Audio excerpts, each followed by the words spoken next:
On a tous commencé en PHP pour notre premier site web, j'ai fait à la fin des années 90.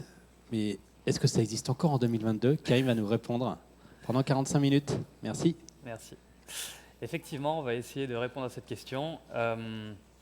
Déjà, merci de venir à cette présentation d'un sujet qui est vraiment hyper hype depuis quelques années. Euh, je vais commencer par me présenter. Déjà, je suis auvergnat, donc je vous laisse admirer le Puy-de-Dôme. Ce Puy-de-Dôme m'a manqué cette nuit là, pendant qu'il y avait une tornade ici. C'est toujours comme ça chez vous?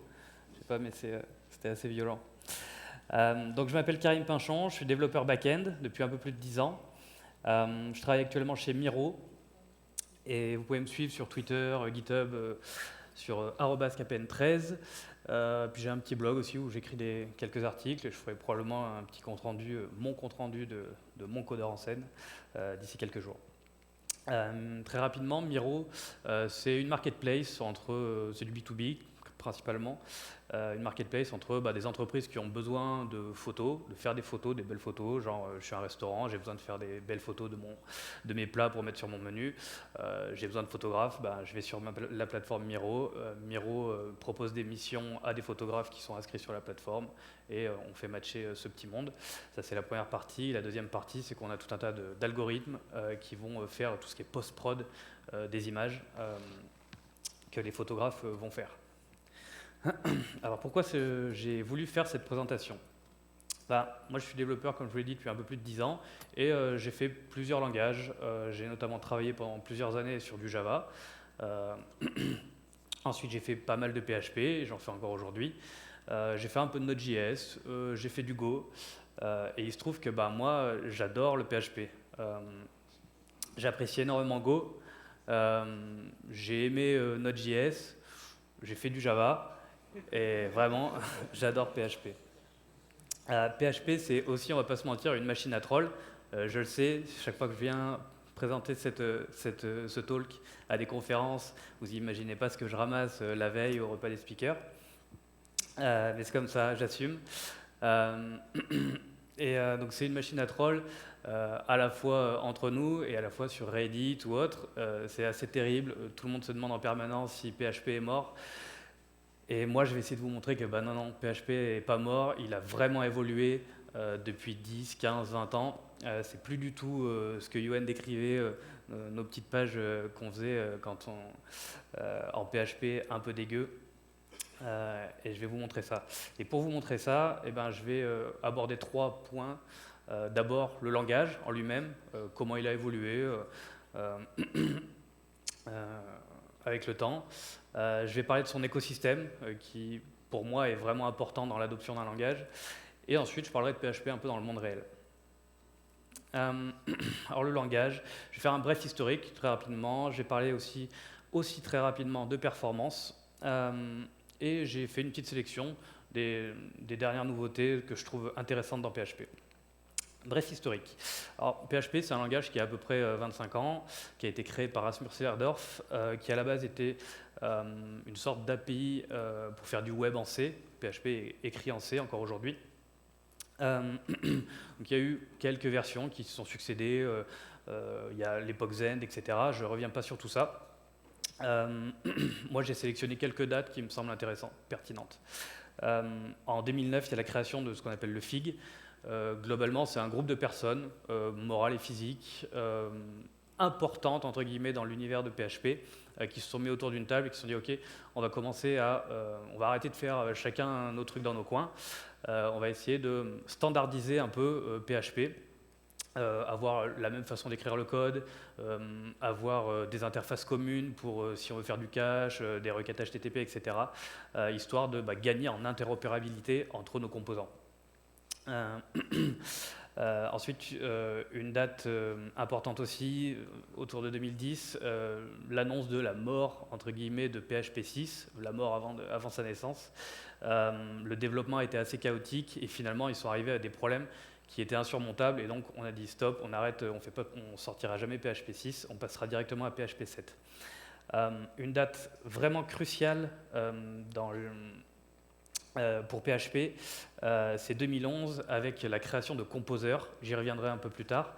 mais pour moi, cette date est vraiment ultra importante dans le fait qu'aujourd'hui, PHP est un langage crédible pour de la production, pour des projets importants. 2015, PHP 7, le moteur PHP a été entièrement réécrit par rapport à la version précédente. Les performances ont été doublées, la gestion de la mémoire a été vraiment énormément améliorée. Le typage, pareil, a été poussé encore davantage, mais pareil, j'en parlerai un peu plus tard. 2021, création de la fondation PHP. Là aussi, je vais y revenir. Et puis aujourd'hui, en 2022, on est bientôt à la version PHP 8.2 qui sort d'ici 2-3 semaines, je crois. Voilà. Maintenant, soyons honnêtes, regardons les choses comme elles sont. Qu'est-ce qu'on reproche à PHP? Est-ce qu'on peut lui reprocher des choses? La réponse est oui. Objectivement, on peut faire des reproches valides. Mais globalement, il y a pas mal de choses qui en réalité sont obsolètes, pas mal de reproches qu'on peut lui faire qui sont obsolètes aujourd'hui. Déjà le système de typage de PHP, clairement, c'est un des reproches qu'on fait à PHP, PHP faiblement typé, PHP typé dynamiquement, ça ne plaît pas à tout le monde. Il y a des gens qui sont réellement fans, des développeurs extrêmement compétents qui étaient fans de ce système de typage, donc on ne peut pas dire que ce soit mauvais ou mieux maintenant, c'est juste différent. Globalement, pareil, sur tout ce système de typage, il n'y avait pas de type int, il n'y avait pas de propriété typée. Globalement, PHP, c'est un langage où il y a peu d'immutabilité, et ça, on n'aime pas trop quand même quand on est développeur. PHP, c'est un langage qui n'a pas de débugger natif, et ça, c'est un peu pénible quand même en 2022. Et puis voilà, il y a encore beaucoup de choses. Et un deuxième reproche global qu'on peut faire, c'est les inconsistances de l'API de PHP, et ça, c'est une réalité, c'est indéfendable entre guillemets. Le langage a évolué d'une certaine manière. À la base, il n'était pas prévu pour être un langage de programmation, et donc il a évolué par couches successives avec plus ou moins de bonheur, et donc effectivement, il y a des inconsistances. Si par exemple, vous voulez travailler sur des tableaux, vous avez 50 fonctions qui vont traiter des tableaux. Il n'y en a pas une qui va se comporter de la même manière. Est-ce que le tableau sur lequel on va travailler, ça va être le premier argument ou le dernier argument de la fonction?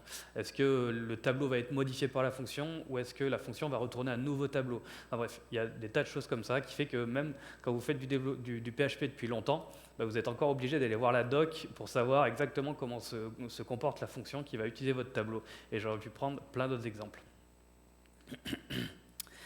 Très rapidement, je vais parler des performances. Là, j'ai pris 2 benchmarks partagés par Rasmus Serdorf, donc je fais relativement confiance, je ne les ai pas fait moi-même. Les valeurs ne sont pas extrêmement importantes. Ce qui est important surtout, c'est de voir le gap dont je vous parlais tout à l'heure. Globalement, entre PHP 5.6 et PHP 7, on a multiplié par 2 les performances, donc le nombre de requêtes par seconde en l'occurrence sur une page de WordPress ici. Et puis on voit que avec toutes les versions mineures successives, on continue, évidemment on ne fait pas un bump de la même manière, mais on continue à augmenter en performance des 5-10%, qui sont toujours bien appréciables. Pareil, la gestion de la mémoire, je vous en ai parlé aussi tout à l'heure rapidement, c'est énorme aussi la différence qu'on peut avoir depuis la version 7. Alors maintenant, ok, les performances, souvent le sujet qui revient, c'est par rapport aux autres langages. En vrai, j'ai pas fait de benchmark par rapport à d'autres langages. Pourquoi? Déjà, c'est pas si simple de benchmarker des langages différents, parce qu'ils n'ont pas forcément le même but, ils ne sont pas adaptés à la même chose. Est-ce qu'on est sûr, quand on benchmark, de bien benchmarker la même chose et donc d'avoir des tests cohérents et intéressants, pertinents? C'est pas quelque chose de simple. Mais globalement, ce qu'on peut dire, c'est que oui, PHP, ce n'est pas le langage le plus rapide, ce n'est pas non plus le plus lent, ça c'est clair et net. Ça sera potentiellement, PHP, c'est un langage interprété, ça sera globalement plus lent qu'un langage compilé. Mais est-ce qu'on a vraiment besoin, dans nos projets, dans 90% de nos projets, du langage le plus rapide? Est-ce que vraiment c'est le choix numéro 1 qu'on devrait faire quand on choisit un langage de programmation? Je ne suis pas sûr. Il y a effectivement des projets qui ont besoin de façon vraiment violente de performance. mais globalement, l'ensemble des projets, en tout cas moi, sur lesquels j'ai travaillé, PHP fait très bien le taf. Si vous avez des problèmes de lenteur, ne réécrivez pas toute votre application de PHP vers un autre langage.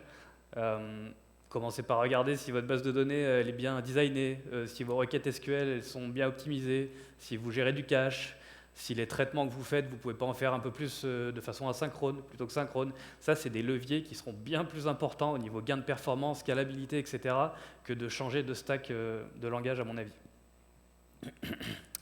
Alors maintenant, je vais vous parler des choses qui sont intéressantes, je trouve, dans PHP, qu'il n'y avait pas il y a 10 ans, 15 ans, quand on faisait nos pages web en PHP 5. Déjà maintenant, il y a eu un gros travail sur le typage. On peut type-inter le retour des fonctions et des méthodes. Ça, c'est chouette. On peut, alors je ne vous dis pas à chaque fois, mais globalement j'ai mis la version et l'année, donc ça commence en 2015 pour moi les gros changements avec PHP 7. On peut type-inter des scalaires, donc chaîne de caractères, integer, booléen, etc. Et ça c'est cool aussi. Historiquement dans PHP on avait ce qu'on appelait les erreurs fatales, donc qui provoquaient l'arrêt d'un script net. C'était impossible à gérer, le script s'arrêtait, typiquement quand un fichier manquait ou des choses comme ça, quand un fichier était introuvable. Aujourd'hui, les erreurs fatales héritent de la même interface que les exceptions. Donc, cette interface, c'est throwable, et on peut les catcher et en faire ce qu'on veut. Attention quand même, parce que si c'est une fatale, c'est pas pour rien. Les types nullables. En ajoutant un point d'interrogation devant les type int, on peut dire que ma variable $bar, ça peut être soit une chaîne de caractères, soit nul. Ça aussi, c'est plutôt cool à utiliser. Depuis PHP 7.2, donc il n'y a pas si longtemps que ça, 2017, on peut type-inter nos objets à nous, plus seulement des scalaires. Il y a 3 ans, PHP 7.4, on peut maintenant typer les propriétés de nos objets avec des scalaires et nos objets. On peut aussi utiliser maintenant des fonctions fléchées qui permettent en gros de faire des closures compactes. Je crois que les fans de programmation fonctionnelle aiment bien ça. Une feature que moi j'adore, c'est la promotion de propriétés de constructeurs. Donc en ajoutant la visibilité ici dans les arguments du constructeur, ça va nous permettre de définir $bar et $name en tant que propriété de la classe foo, sans avoir à les définir une fois avant et ensuite de les affecter dans le corps du constructeur. Donc on gagne du temps, même si globalement c'est des choses qu'on génère via l'IDE. Malgré tout, c'est quand même du code qui va être écrit, donc qui va être à maintenir, à lire, etc. Ici, on a une syntaxe beaucoup plus concise. Je crois que c'est emprunté à TypeScript, ça. Donc ouais, PHP, c'est aussi inspiré de TypeScript, de Python, etc. pour certaines choses. Les propriétés nommées, ça va nous permettre en utilisant le nom des arguments d'une fonction ou d'une méthode, de changer l'ordre potentiellement de ces arguments. Donc, en indiquant le nom de l'argument, on lui donne la valeur, et même si ce n'est pas le bon ordre, ça va fonctionner. En PHP, historiquement, on n'avait pas grand-chose pour ajouter des métadatas à nos objets. Plein de langages, depuis très longtemps, avaient ce qu'on appelle les annotations. Typiquement Java, moi j'ai fait du Java il y a très longtemps. Java, depuis 2005, je crois, quelque chose comme ça, au moins depuis Java 5, avait des annotations. Et nous, PHP, on a dû attendre 2020 pour avoir ce qu'on appelle des attributs du coup et ajouter des métadatas. Avant, on devait utiliser des docblocks, c'était chiant à écrire, chiant à parser, pas de coloration syntaxique, pas d'autocomplétion souvent, donc c'était pas bien agréable, plein de risques d'erreur, etc. Maintenant, on a des attributs et c'est vraiment cool. Fonction match, c'est une sorte de switch, mais qui retourne une valeur, et donc on n'a pas besoin d'utiliser de break également. C'est pareil, on a une syntaxe plus concise, plus sympa à utiliser, je trouve. Opérateur null safe. Alors globalement, il y a plein de sucre syntaxique qui a été ajouté dans PHP. Je ne vous les ai pas tous mis, sinon ça aurait été encore plus long que ce que ce n'est maintenant.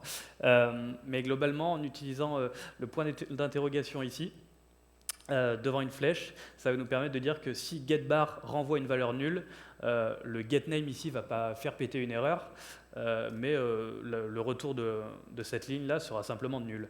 Donc ça c'est cool, ça permet d'éviter de faire des if, différentes nulles, tu fais ça, etc. Bref, toujours plus d'amélioration au niveau de la syntaxe. Encore une fonction que moi j'adore, strcontains. Historiquement dans PHP, on n'avait rien de vraiment évident pour chercher une chaîne de caractères dans une autre chaîne de caractères.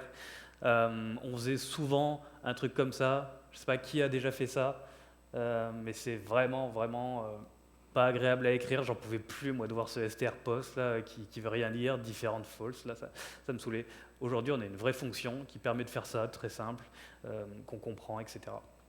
Ça c'est chouette. Les unions et les intersections de types, c'est aussi plutôt intéressant. Donc en mettant un pipe entre deux types ici, ça va nous permettre de dire que $bar peut être soit bar, soit base, et donc on va pouvoir factoriser un peu de code si le code utilisé est compatible sur plusieurs types. Les intersections de type, ici, en mettant un et commercial entre deux types, ça va nous permettre de dire que $bar est à la fois de type bar et de type base. Donc évidemment, ça marche très bien avec les interfaces. Si vous faites une bonne ségrégation d'interfaces et tout, bah, ça peut être intéressant d'utiliser ça. Serpent de mer en PHP, les enums. On n'avait pas nativement de gestion des enums en PHP jusqu'à très récemment. Ça y est, on l'a enfin. Alors en vrai, on avait des librairies open source là, qui nous permettaient de faire ça, mais c'était un peu chiant à utiliser. Là, on a quelque chose qui est vraiment natif au langage et c'est vraiment chouette. Pareil, une autre feature que moi j'adore, c'est read-only.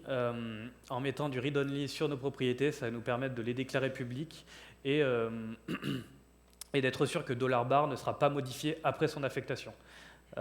Et donc ça va nous éviter d'avoir à déclarer la propriété privée, de faire des getters, des setters et tout super chiant, même si encore une fois c'était des trucs qu'on générait avec les IDE, c'était quand même du code vraiment pénible.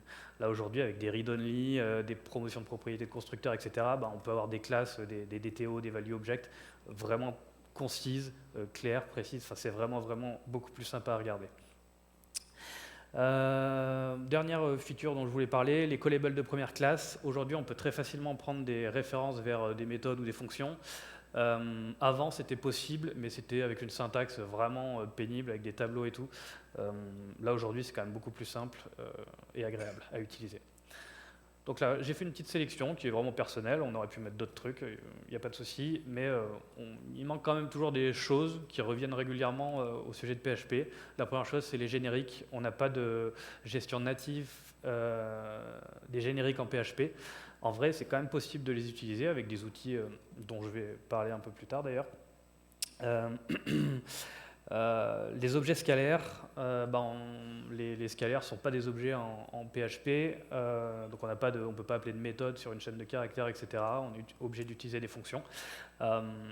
Et c'est un peu moins sympa. Et puis globalement, ce qui manque, c'est toujours continuer le travail de nettoyer l'inconsistance de l'API. C'est vraiment important, il y a un travail qui est fait dans ce sens, mais ce n'est pas simple, parce que PHP essaie de garder une gestion de rétrocompatibilité plutôt pas très violente. Et donc typiquement, si vous prenez un code PHP 5, il y a de fortes chances, donc vous ressortez votre truc d'il y a 10 ou 15 ans, il y a de fortes chances qu'il marchote à peu près, même plutôt bien en vrai, sur du PHP 8. Donc ça c'est plutôt cool. Maintenant, je vais parler de l'écosystème. L'écosystème, pour moi, c'est vraiment, comme je l'ai dit tout à l'heure, primordial dans ce qu'on fait d'un langage, dans la façon dont on va l'adopter. Et on va voir que l'écosystème PHP, il est vraiment dense et il est vraiment complet et mature aujourd'hui.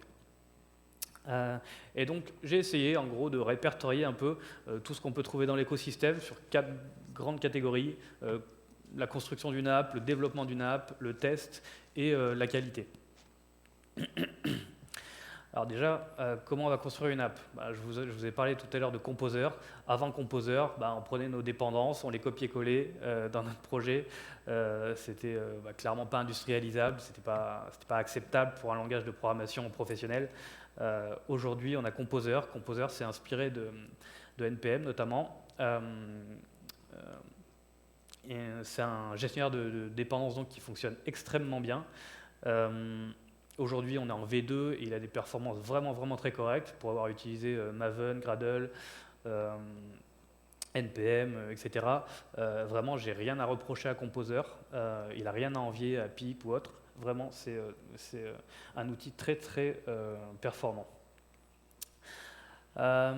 Maintenant, quand on développe, on a souvent besoin d'utiliser des frameworks. Globalement, il n'y a pas trop de bataille sur PHP. Il y a 2 frameworks principaux qui sont Laravel, un projet américain, et Symfony, un projet français, qui sont les 2 frameworks principaux en PHP.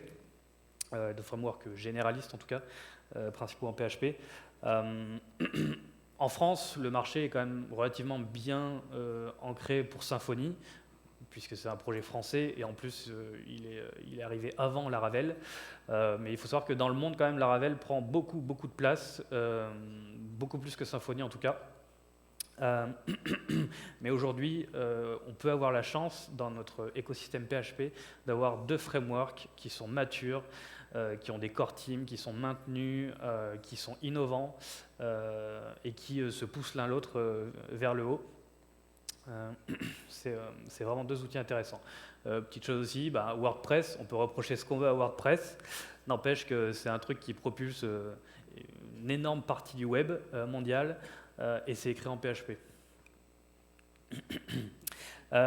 On pourrait penser qu'il y a une petite bataille Symfony-Laravel pour essayer d'être le meilleur. En vrai, c'est pas si simple que ça. Les concurrents de Symfony et Laravel, c'est pas l'un et l'autre. C'est plus TypeScript, c'est plus React, Go, j'en sais rien. Mais tous les deux, c'est 2 frameworks qui marchent relativement bien en synergie, même si on ne va pas se mentir, il y a quelques dramas Twitter qui arrivent de temps en temps. Mais globalement, ils n'ont pas exactement le même positionnement. Souvent, la caricature qu'on fait, c'est on dit que Laravel, c'est un peu dégueu, mais on va très vite, la courbe d'apprentissage est très simple, et on peut faire un projet relativement rapidement et facilement, et que Symfony, c'est un peu plus élitiste, on fait des trucs plus proprement, la courbe d'apprentissage est un peu plus difficile. Moi, je ne suis pas vraiment d'accord avec ça, je trouve que c'est un peu abusé de dire ça en vrai. Un bon développeur fera du bon travail avec n'importe lequel des 2 outils et un mauvais développeur fera un truc terrible avec Symfony aussi, comme avec Laravel. Donc voilà, par contre c'est vrai qu'il y a des différences. La principale différence étant que Laravel, c'est un framework, c'est juste un framework unique, vous utilisez Laravel ou vous ne l'utilisez pas. Symfony, c'est plus vu comme un ensemble de composants réutilisables. Et typiquement, Laravel utilise énormément de composants Symfony, je crois une douzaine ou une quinzaine. C'est-à-dire que sans Symfony, sans l'écosystème Symfony, Laravel ne marche pas, il n'y a rien qui fonctionne sur Laravel sans Symfony, quoi. Un framework dont je veux absolument parler, puisqu'il est clairement un facteur différenciant par rapport à d'autres langages, c'est API Platform. API Platform, c'est un framework API First, donc qui ne fait que des API, qui va vous permettre très rapidement de développer des API REST pour peu que votre besoin soit relativement simple. Imaginons que vous vouliez exposer un genre de CRUD de votre modèle. Avec API Platform, vous faites ça en une demi-journée. Vous avez une API REST hyper clean, hyper carrée, comme ça. Vous ajoutez un petit paramètre, boum, vous avez une API GraphQL qui fait tout ce que votre API REST faisait avant. Alors ça, c'est la partie facile et tout. En vrai, dans la vraie vie, on n'a pas forcément des CRUD à faire, et puis c'est pas forcément non plus le meilleur outil en vrai, si on veut vraiment faire du CRUD, mais en tout cas, ça peut le faire. Mais API Platform, c'est aussi très capable de faire du DDD, de faire une API avec une architecture plus évoluée, plus complexe, etc. La grande force d'API Platform, c'est son interopérabilité et sa gestion du web sémantique. API Platform, c'est capable de gérer plus de formats du web que n'importe quel autre framework, tout langage confondu.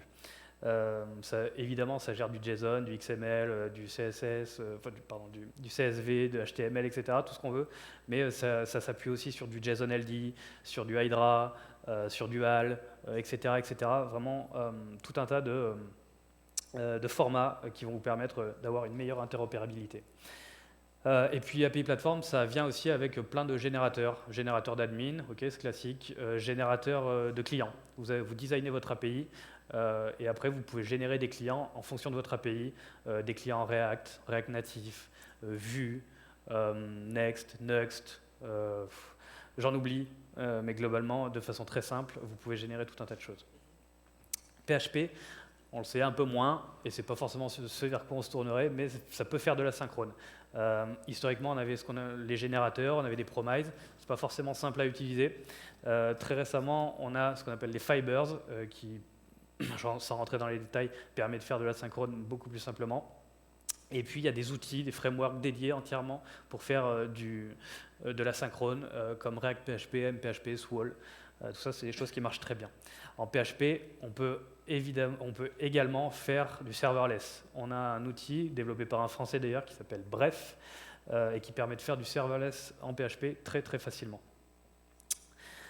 Et PHP, moi je l'aime aussi parce qu'on peut faire du vanilla PHP et que c'est toujours un plaisir et que c'est toujours complètement valable comme use case de faire une petite page PHP.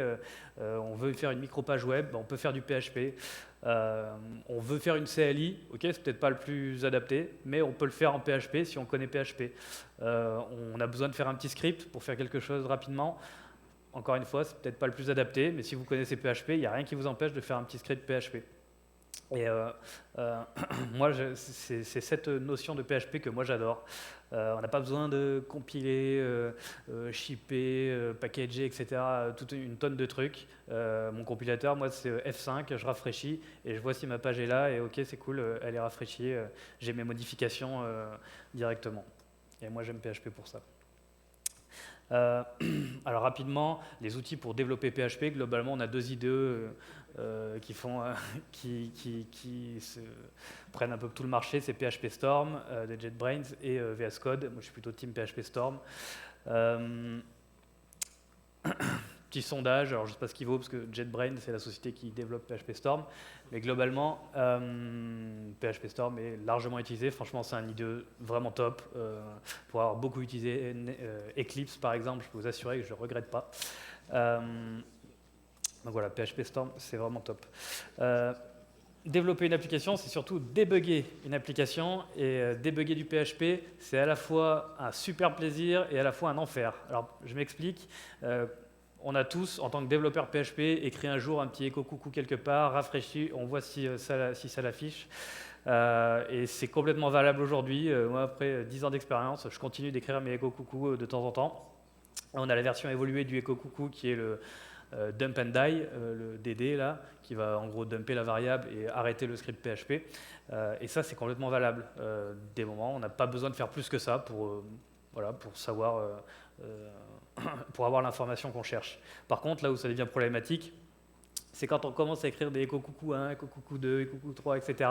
Est-ce que je passe dans ce if, tout ça là, clairement, on n'est pas bien parti. Pour ça, on a un outil qui s'appelle Xdebug, qui est une extension de PHP et qui est développé par un gars qui s'appelle Derek Reitens, qui fait ça sur son temps libre quand même. Xdebug, c'est à la fois un truc qui m'a sauvé la vie 1000 fois, tous les jours encore, donc je ne peux pas en dire du mal. À la fois, on ne va pas se mentir, c'est plus compliqué d'utiliser Xdebug que de lancer son serveur d'application en mode debug si vous faites du Java, mettre vos points d'arrêt, etc. Mais une fois qu'on a setup Xdebug, une fois qu'on a à peu près l'expérience de savoir comment le mettre en place avec Docker, etc., c'est vraiment un lifesaver. Dernier outil dont je voudrais parler, c'est Blackfire.io, c'est un profiler. Alors c'est pas spécifique à PHP en vrai, je crois que Blackfire.io est capable de profiler du Python, du Go et peut-être d'autres trucs. Mais à la base, ça vient de l'écosystème PHP. Et en gros, ça va vous sortir ce genre de call graph. Vous exécutez votre requête, votre profiler va regarder par quelle méthode vous passez, et puis va vous indiquer quelle méthode prend le plus de temps dans votre appel. Et donc ça va vous permettre de concentrer vos efforts sur optimiser ce qui prend le plus de temps et pas sur ce qui prend 0,1% du temps de la requête. Blackfire.io, c'est tellement puissant que ça peut même suivre une requête au travers de plusieurs web services. Je ne sais pas si vous vous rendez compte de la dinguerie que c'est de pouvoir avoir une call stack sur toute une chaîne de web services, de microservices, pardon. Alors, utiliser PHP, c'est aussi tester, parce que tout le monde teste, a priori. Et donc, pareil, PHP est hyper outillé aujourd'hui pour tester du PHP. On a beaucoup d'outils pour ça. Je vais essayer de les catégoriser rapidement. Le classique, c'est PHP Unit. Ça vous permet de faire à peu près tout ce que vous voulez en test. On a aussi Pest, qui est globalement une surcouche de PHP Unit développée par un type de la core team de Laravel pour avoir une syntaxe un petit peu plus développeur-friendly, on va dire.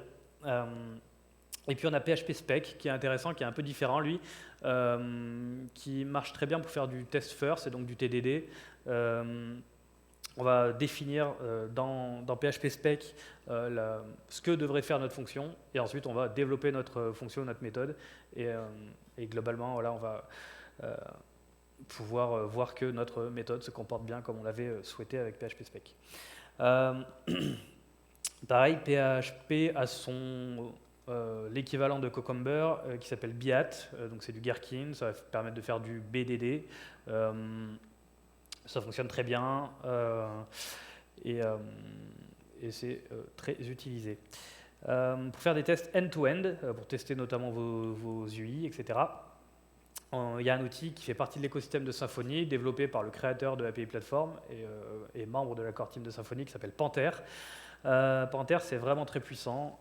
Ça va vous permettre de tester même votre JavaScript réellement. C'est-à-dire que ça va pas, quand ça va tester vos pages web, ça ne va pas simplement émuler une requête, ça va réellement faire popper un navigateur headless, donc sans interface graphique, et ça va réellement jouer vos interactions. Donc, je clique sur un bouton, je soumets un formulaire, je déroule un menu, etc. Donc vous allez vraiment avoir votre JavaScript qui sera vraiment exécuté dans vos tests, et ça, c'est vraiment très cool. Et puis le dernier outil dont je voudrais parler, c'est Infection PHP. PHP a aussi son outil de test de mutation. Les tests de mutation, pour ceux qui ne connaissent pas, globalement, on sait bien d'avoir un test coverage de 100%, on est content, mais ça ne veut pas dire que vous avez testé vraiment bien votre application, ça veut juste dire que vos tests sont passés sur toutes les lignes de votre code, mais pas qu'elle les a testés. Les tests de mutation, en gros, rapidement, ça va modifier des parties de votre code. Typiquement, ça va inverser une condition, ça va enlever un élément d'un tableau, ça va incrémenter une valeur, voilà, des choses comme ça. Ça va rejouer vos tests, et si vos tests plantent, ça veut dire que vos tests testaient bien la valeur qui a été modifiée, le comportement qui a été modifié. Si vos tests ne plantent pas, c'est qu'ils ne le testaient pas. Et donc globalement, Infection, ça va vous donner une valeur, une indication sur la pertinence de vos tests et sur le fait qu'ils soient bien codés ou non. La dernière partie que je voudrais évoquer, c'est comment on va assurer la qualité de nos applications en PHP. Il y a plusieurs outils pour ça. Moi, j'en ai sélectionné quelques-uns, mais il y en a plein d'autres en vrai. Le premier outil dont je voudrais parler, c'est PHP Stan, qui est un analyseur statique de code. Et donc, ça va remplir un peu le rôle de ce que pourrait faire un compilateur. Ça va, avant le runtime, donc, analyser votre code et voir est-ce que vous utilisez une variable qui n'existe pas, est-ce que vous appelez une méthode qui n'existe pas, voilà, des choses comme ça, des choses est-ce que la syntaxe de votre code est bon, est-ce qu'il y a une accolade qui ne manque pas, etc. Des choses que vous préférez voir avant que ça arrive au runtime en production. Donc PHP Stan, vraiment très pratique. PHP Insight, c'est un outil un peu plus sympa, un peu plus rigolo entre guillemets, qui va noter votre code. Si vous connaissez les objets calisthenics, donc les bonnes pratiques en gros d'écriture de code, pas faire des méthodes trop longues, pas avoir trop de méthodes dans une classe, pas avoir trop de niveaux d'imbrication, des choses comme ça. PHP Insight, ça va noter voilà, la complexité cyclomatique de votre code, voilà, des choses comme ça, et ça va vous donner une note, une évaluation. Et donc c'est plutôt sympa à utiliser. Autre outil, PHP CS Fixer, qui va globalement appliquer une norme à votre code. Est-ce qu'on met les accolades à la fin de la ligne, au début d'une nouvelle ligne, voilà, des choses comme ça, des simples codes, double codes et tout, pour essayer d'avoir de façon automatique un code uniformisé entre tous les membres d'une équipe. Rector PHP, c'est un outil extrêmement puissant et extrêmement utile et qui fait gagner un temps de ma boule. Ça va vous permettre de faire tout ce qui est migration. Par exemple, j'ai un code qui tourne en PHP 7, je passe en PHP 8, j'applique Rector. Rector va appliquer les dernières nouveautés de PHP, dernières nouveautés qui sont applicables à votre code. Et donc, ainsi, ça va contenir vraiment je perds mes mots, pardon, ça va contenir la dette technique, merci beaucoup, de votre code. Et ça, c'est vraiment cool. Ça va vous permettre aussi de migrer carrément de version de framework. Et ça, pareil, c'est un truc, généralement, on n'aime pas trop passer d'une version majeure sur un framework. Des fois, ça pique un peu, on le repousse, et puis au bout d'un moment, on ne peut plus le faire parce que ça demanderait trop de travail. Rector permet de faire ça régulièrement, facilement, et du coup, c'est vraiment un outil très puissant pour ça, et ça permet de faire, ça permet de migrer de versions de Symfony, Laravel, Doctrine, etc. Donc vraiment, vraiment très puissant. Et puis tous ces outils, ça peut être utilisé évidemment en local, sur des hooks de pré-commit, et le Graal étant que vous mettez tout ça dans votre CI, et là vous avez un code qui est robuste, qui est standard, qui est bien testé, etc. Et c'est très très cool. Maintenant je vais parler de ce que j'appelle le monde réel, moi, de PHP, parce que c'est très cool. Je vous ai montré les évolutions de PHP, ses qualités, etc. J'espère vous avoir, pour ceux qui ne font plus de PHP, vous avoir donné envie de vous y remettre un peu. Mais ok, concrètement, PHP, aujourd'hui, c'est utilisé quand, comment, par qui, voilà. Et donc pour ça, je vais aborder trois choses. Un, la fondation PHP, dont j'ai vaguement parlé tout à l'heure quand j'ai fait l'historique. Deux, une des principales forces de PHP, qui est sa communauté. Et 3, en entreprise, de mon point de vue, voilà, comment ça se passe PHP. La fondation PHP, c'est quoi? C'est une association à but non lucratif qui a été créée l'année dernière. Il faut savoir que PHP, le corps de PHP, depuis PHP 7 notamment, c'est quasiment porté par une seule personne qui s'appelle Nikita Popov, et donc qui a fait un travail monstrueux sur PHP. C'est vraiment grâce à lui aujourd'hui qu'on a un langage de ce niveau-là. Il n'y avait pas que lui, hein, on peut citer Dimitri Stogov aussi, qui a fait un énorme travail également. Mais voilà, il se trouve que l'année dernière, Nikita Popov a dit désolé, mais je vais focus sur autre chose que PHP.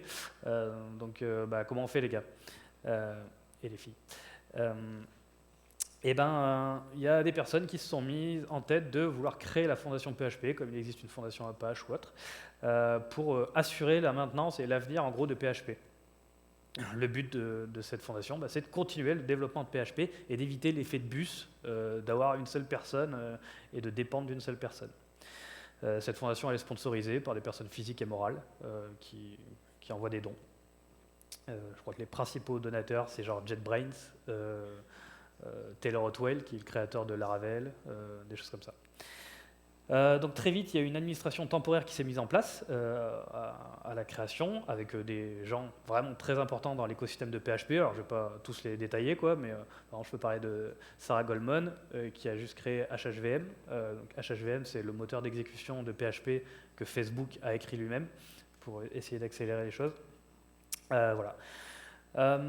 Aujourd'hui, on a une administration qui tourne en rythme de croisière, et donc qui est composée de ces personnes-là, dont un Français, Nicolas Grécas, qui est un des 2 leaders de Symfony, et donc voilà, qui décide un peu de l'avenir de PHP. Aujourd'hui, il y a 6 développeurs qui sont payés à temps partiel pour développer PHP, faire des bug fixes, développer les nouvelles features.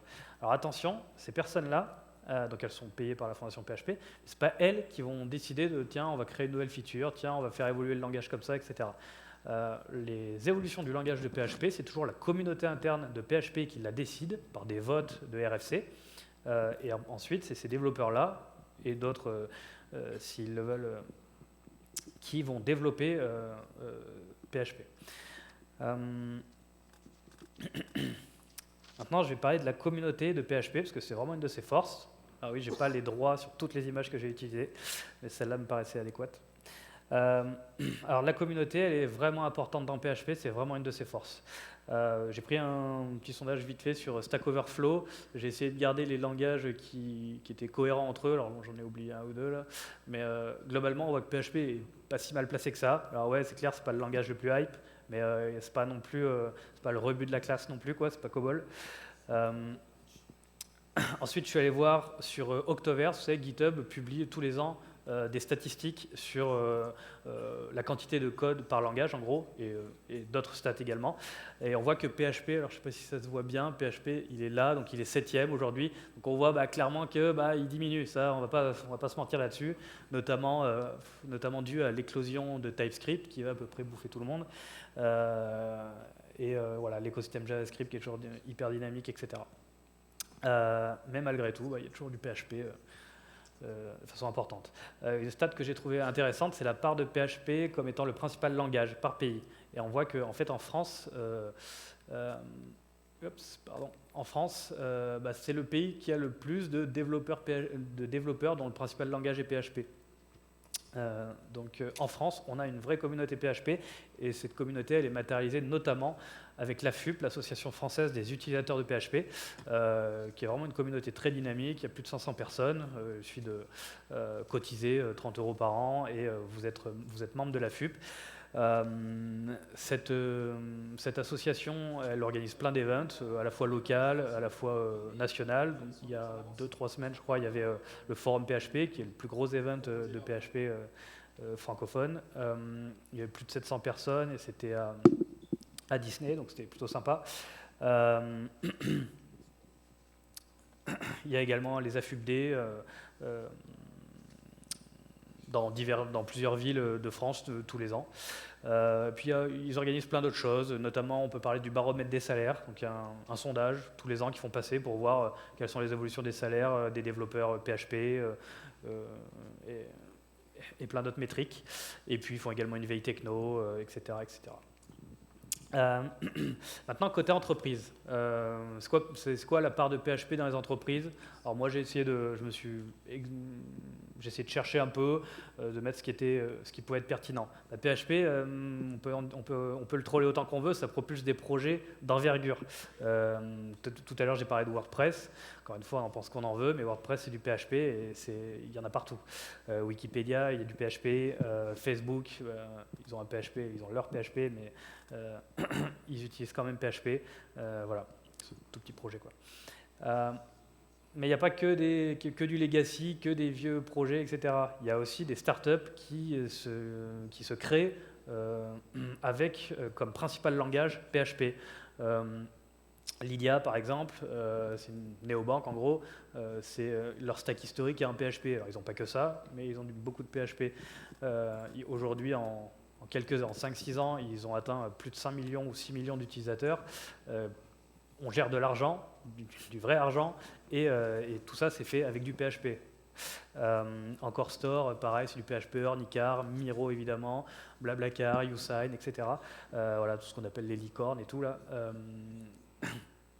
Ça tourne en PHP. Alors pourquoi on peut se dire, ok, il y a des boîtes qui se créent dans les années 2010, pourquoi elles ont choisi PHP comme principal langage? Pour moi, il y a deux réponses. Un, parce que les mecs qui sont arrivés là, ils savaient faire du PHP au début, à la création de l'entreprise, donc on a fait ça. Et deux, parce que PHP, ça marche très bien, c'est très bien outillé, c'est fiable, et surtout, c'est facile de trouver des ressources pour faire du PHP. Aujourd'hui, si vous voulez lancer un projet d'envergure et vous voulez faire que du Rust, très bien, mais des ressources Rust, c'est un super langage, hein, mais il n'y en a pas non plus à gaver, quoi. Surtout des devs seniors, experts en Rust, quoi. PHP, vous n'aurez pas de souci. Très rapidement, sondage totalement non officiel que j'ai essayé de regarder sur We Love Dev, Welcome to the Jungle, etc., pour voir la part des offres d'emploi en PHP par rapport à d'autres langage, je tourne autour de 10-15%. Alors, le protocole est vraiment éclaté au sol, le protocole que j'ai utilisé, mais voilà, globalement, ça donne ce genre de stats. Et en vrai, je vais aller voir développer.com, stats de 2021, sur plus de 20 000 offres d'emploi, la part de PHP, c'était 11% à peu près, donc en vrai, ça retombe à peu près sur ce que j'ai trouvé moi tout à l'heure. On voit que malgré tout, effectivement, il y a quand même une décote. Ça a tendance à diminuer, mais c'est quand même toujours bien présent. Autre indicateur intéressant, je trouve, tout à l'heure je vous ai parlé du baromètre des salaires de la FUP, là je vous ai mis un petit extrait et on voit, globalement c'est pas très intéressant les valeurs encore une fois, mais on voit que le salaire des développeurs PHP augmente comme ceux des autres développeurs, n'ayez pas peur, quoi, allez, faites du PHP. Et je vais conclure et je vous laisse admirer la magnifique chaîne des puits qui me manque. Alors pourquoi PHP, d'après moi, n'est pas prêt de mourir? Parce qu'il est toujours très utilisé, tout bêtement. Et je ne sais pas qui parmi vous a déjà migré une stack entière d'un langage vers un autre. Est-ce que vous pouvez lever la main? Ok, ok, bravo. Mais clairement, je pense que vous pouvez le dire, c'est pas facile. C'est pas simple de migrer une stack entière. J'en ai vu, moi, j'ai participé à certaines migrations, et clairement, c'est vraiment un taf de malade, c'est un investissement de malade. Donc voilà, tant qu'il y aura des projets énormes qui tourneront sur du PHP, ben, il y aura forcément toujours besoin de développeurs PHP. Malgré tout, malgré tous les avantages que peuvent avoir d'autres langages, PHP, un de ses avantages énormes, c'est sa communauté. Il y a énormément de monde, énormément de ressources pour faire du PHP. PHP, c'est simple et rapide. J'adore ça, moi. Je rafraîchis ma page, j'ai mon contenu, je n'ai pas besoin de compiler 10 fois, des trucs incroyables. C'est juste, ça marche, quoi. PHP, on l'a vu, c'est hyper outillé maintenant. L'écosystème, c'est vraiment important, je le redis. Et donc, voilà. C'est aussi un avantage de PHP. PHP, c'est fiable, c'est scalable. Franchement, si votre application a des problèmes de performance, commencez pas à vous tourner vers PHP en disant que c'est à cause de PHP. Il y a 1000 raisons pour lesquelles votre application est peut-être pas scalable, mais les performances du langage, ça vient vraiment très loin après plein d'autres choses. Après, on va pas se mentir, ouais, PHP, c'est pas hyper hype comme Rust ou Go. PHP, vous pouvez faire plein de choses, mais par exemple, si vous avez besoin de faire du multithreading pour des cas particuliers, vous aurez peut-être plus de chances de faire du Go avec des Go routines que vous lancer avec une extension de PHP pour faire du multithreading. Mais PHP, il n'est pas fait pour ça non plus, et il a plein d'autres avantages dont j'espère que vous avez acquis en regardant cette présentation. Voilà. Merci à toute l'équipe de Codeurs en scène pour leur boulot énorme, et merci à vous tous pour avoir assisté à ma présentation. Si vous avez des questions, n'hésitez pas.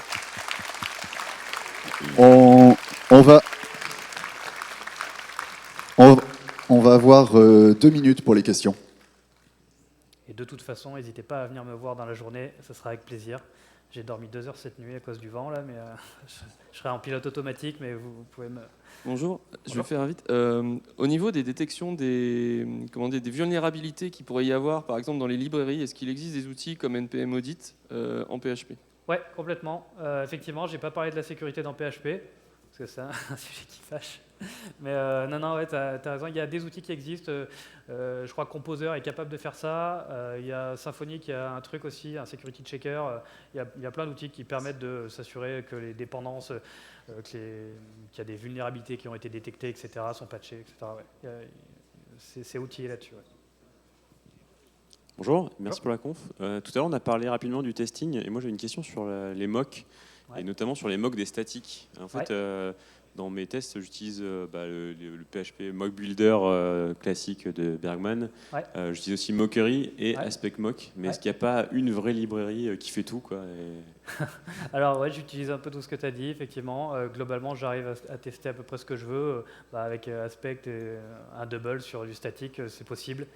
Voilà, je n'ai pas plus de... Vraiment, en vrai, j'utilise la même chose que toi, donc j'ai pas plus de choses que ça à conseiller.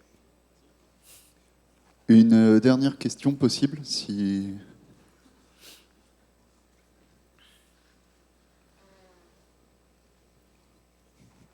Eh ben, j'ai l'impression qu'on est tout bon. Merci beaucoup. Merci Karim.